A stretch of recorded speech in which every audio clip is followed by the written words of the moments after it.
dating kasangga ni Justin Brownlee, magiging import na sa PBA next conference. At Greg Slaughter, posibleng maglaro sa Phoenix Fuel Masters. So yan ang ating mga tatalakayin. So kasalukuyan nga si Greg Slaughter ay kasama sa koponan ng Zamboanga Valientes para mag-compete sa Dubai International Basketball Championship. So literal na balik competitive basketball na muli talaga itong former number 1 overall pick sa PBA na si Greg Slaughter. At nito lang, may lumabas na litrato kung saan agad itong pinag-usapan.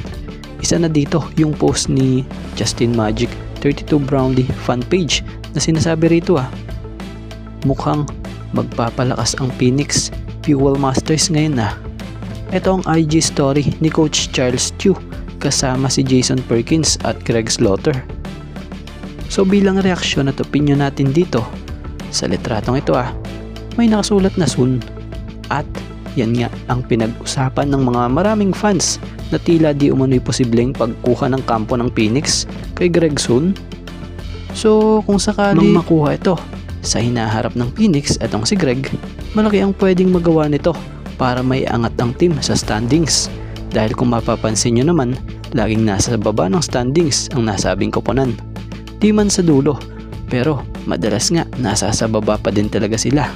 So kung makuha nila ang gaya nitong si Greg Slaughter magiging malaking impact ito, lalo't ang magpapatakbo na sa sistema ay ang bagong coach na si Coach Charles Chiu na siyang kilalang bihasa as a coach.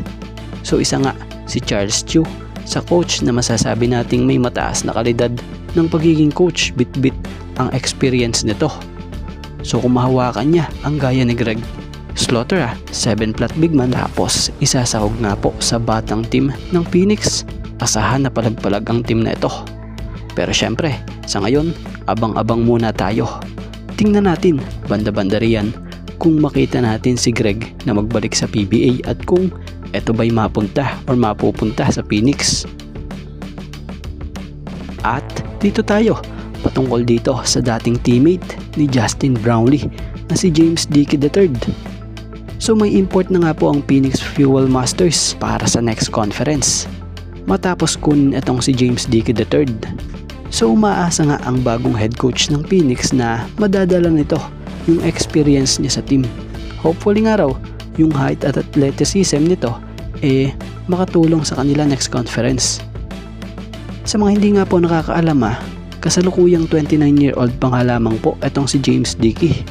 May taas na 6'10". Produkto ito ng University of North Carolina and Greensboro sa Division 1 school. Bagamat undrafted siya sa 2020 NBA draft, nakapaglaro naman siya sa iba't ibang liga sa iba't ibang bansa gaya sa Hungary, Germany, Israel, France, and Ukraine. At sa nakakalipas nga pong 2 taon napadpad ito sa liga sa Indonesia sa IBL at nakapaglaro para sa team ng Pelita Jaya, na kung sa dito niya nga rin po naging teammates or kasangga or kakampi ang kilalang resident import ng Barangay Ginebra and Gilas Pilipinas naturalized Justin Brownlee. So sa paglalaro naman noon ng magkasama, nakapagkampiyon pa nga po sila. At bago nga po mawala ng Pelita Jaya itong si James Dickey III, nag-average nga po ito ng 18.7 points per game, 11.7 rebounds per game, and 2.0 assists per game. So asahan na malaki ang maitutulong nito sa Fuel Masters, especially sa pagiging rim protector nito. Dahil ito nga pong si James Dickey kilala rin talaga bilang defensive stopper gamit ang pagiging athletic high flying forward nito. Bukod doon, may maayos din itong opensa. So kaya naman, kung dati mag-teammate sila ni Justin Brownlee sa IBL, ngayon sa PBA, magkalaban nga sila. So ano masasabi nyo at opinion nyo sa nakuhang import ng Phoenix Fuel Masters na ito?